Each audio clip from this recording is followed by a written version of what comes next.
Hey guys, this is just a quick review video about transversals and parallel lines and the angles that they create. If you were struggling with the Delta Math assignment or any of the worksheets that we've had, this video should really help because we're gonna do some really basic examples first and then dive into some algebra, which I know is scary for some of you. Don't worry, this is gonna be easy. Again, my goal is that you would understand the big picture of these problems, so understand how the lines and angles relate to one another, understand angle measurements, supplementary angles, all these definitions, and then we can dive into the actual math.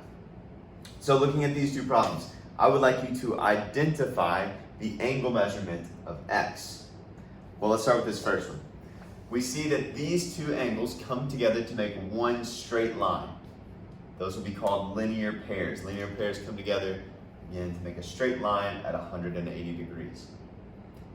Now, we need to take this information, take this picture, and tell a story with it so we can figure out what x is. Some of you might be looking at it and being like, well, this is obvious, isn't it? Well, if you want to be sure, if this were more complicated, you would say that this angle plus this angle equals 180 degrees. Remember how we did part plus part equals whole? Another example of it here. So x plus 167 equals 180.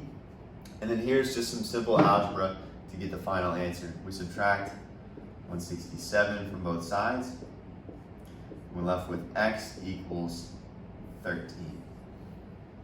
Now that's the answer, but I really want you, like I said, to understand the whole picture. So where else does this 13 go? We know it's right here. We also know that its vertical angle, which is the opposite angle, is also going to be 13. And the same applies here, opposite angles. And then we can actually translate this down here as well, because every obtuse angle is going to be the same, and every acute angle is going to be the same. Let's write that out.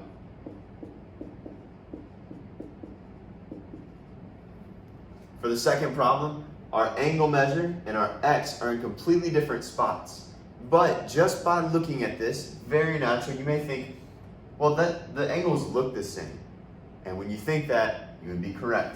So these are going to be alternate exterior angles, alternate because they're on opposite sides of the transversal, and exterior because they're on the outside of the picture. So because they're alternate exterior angles, because they look the same, because they are the same, we know that x is also 143. Now again, I hope that you can look at this naturally and say, well, yeah, all the obtuse angles are 143. And then if these two add up to 180, linear pairs, then that must mean that this is 37 and that this is 37 and so on. Got it? So to identify missing angle measurements, you have to understand the picture. All right, guys, so here's where the math is going to step up to another level because we actually have to do some algebra. And I know that's scary for some of you. Don't get freaked out. It's not bad, just a couple steps. But we see that instead of angle measurements, we have expressions. They're not equations because they don't have equal signs. So what do? Well, like we've done all year, we've taken the picture and used the picture to tell a story, and then we solve. And we're going to do the same thing here. Let's look at how these angles relate to one another. Well, you may first look and say, well, they don't look the same. Obviously, this is a bigger angle than that one. So this is obtuse, this is acute. But what do we know about these pictures? And what do we know about how the obtuse and acute interact? Well, if I look at this right here, this linear pair, this angle and this angle, we see that the obtuse angle and the acute angle combine to make a straight line.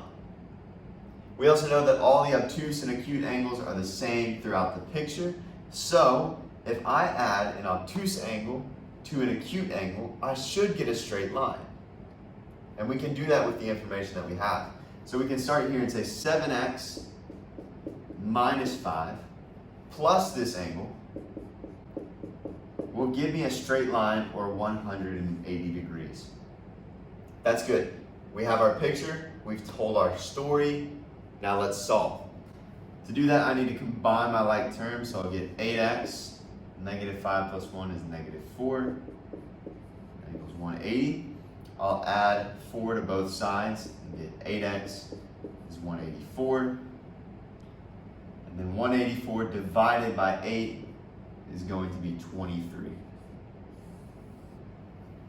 Good. That is how we solve for x. Now I want to take this one step further, and we won't do this for every single one, maybe just one of them.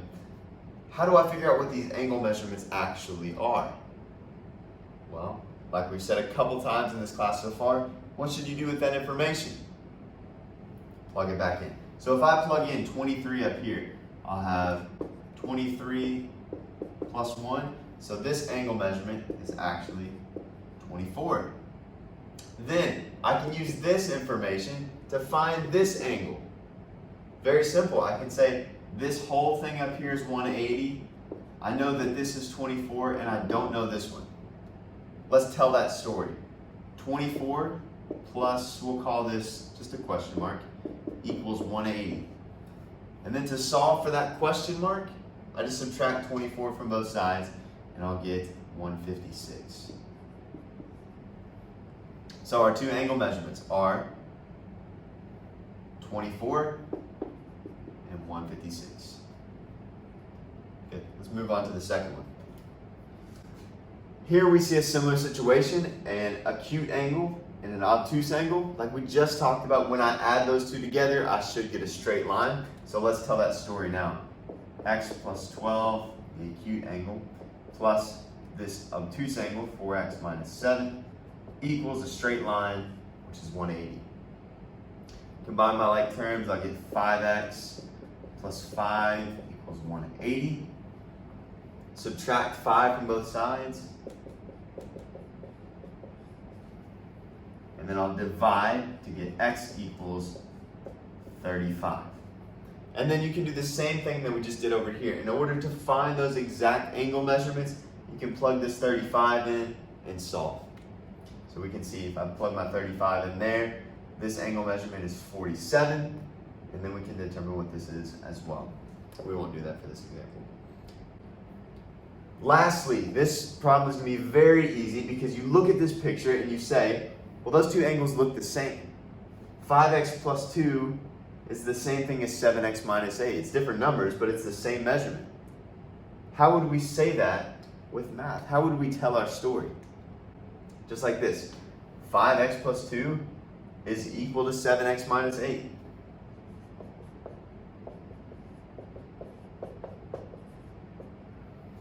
Right? Now, we've seen our picture. We've written our story. Our last step is to solve. We'll solve for x real quick by combining like terms. I'll move my x over there because that'll make it easier. By subtracting, 2 equals 2x minus 8. I'll bring my 8 over here by addition. We'll have 10 equals 2x. Divide both sides by 2, and x equals 5.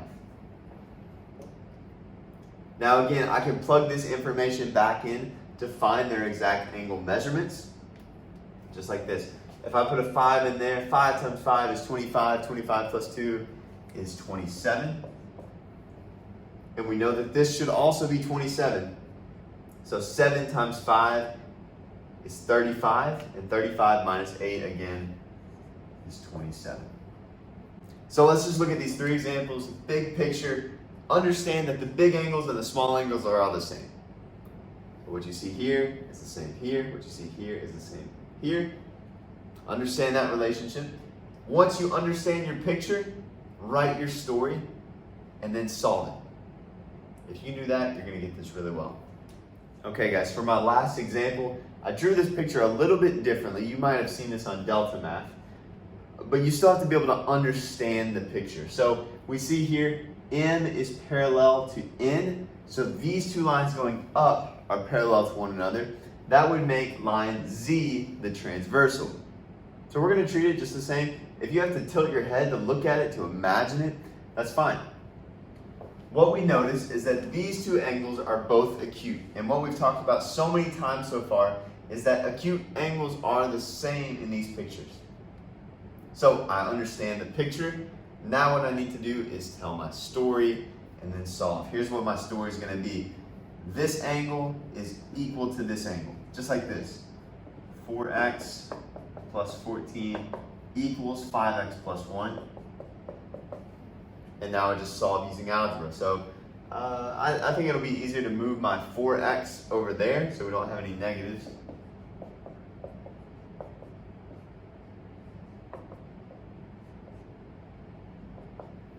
And then to get this x by itself, remember this is just a 1x. 5 minus 4 is 1. To get this x by itself, I'll subtract the 1 from both sides and get 13. X would equal 13. That's pretty simple. If you want to find the angle measurements, you simply plug 13 in here, just like this. So 5 times 13 plus 1. 5 times 13 is 65, and 65 plus 1 is 66. We know that this other angle should be the same. So 4 times 13 plus 14. 4 times 13 is 52, and 52 plus 14 is indeed 66. Pretty easy. We understand the picture, we write a story, and then we solve. So guys, I hope this review video helped you understand these transversals and parallel lines and angle stuff a little bit better. If you have any questions, again, please reach out. I don't want you all to keep falling behind. If you are falling behind, if you're doing well, good job. I'm proud of you. Keep up the good work. Hopefully this is a relaxing unit for you guys. It's pretty short. We will test after fall break. So use this resource, something to study, prepare for that test, and catch up if you need to. You guys rock. Keep being epic. Merry Christmas.